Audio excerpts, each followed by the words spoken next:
Side stand, ma'am. Side stand. Yep, that's me. You're probably wondering how I ended up in this situation. Hello guys, welcome to Viahe Manila Showroom. Bali kasama ko ngayon si Ma'am Isay. Ma'am Isay, taga saan kayo? Taga Tondo. Taga Tondo lang, lapit lang dito. So Ma'am Isay, saan mo nakita tong Viahe Manila? Sa Facebook. Facebook. Nakita ko lang yung mga, nung nagsa-search ako ng mga... Lumabas sa search ng Facebook. Sa dami ng e-bike, bakit napili mo to si Kubu Wish 01? Actually, may iba akong mga tinitignan rin na e-bikes. And na-test drive ko rin. Tapos, nung kinumpare ko, mas maganda talaga yung eto si Kubu. Yung Kubu. Tsaka yung hatak rin. Parang, Mas malakas yung hatak ni Kubu.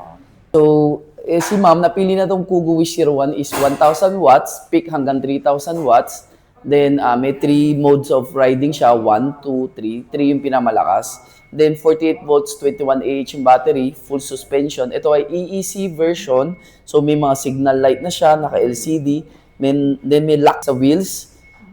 Available siya sa Viahe Manila. So, Ma'am, saan mo pala siya gagamitin? Papuntang work.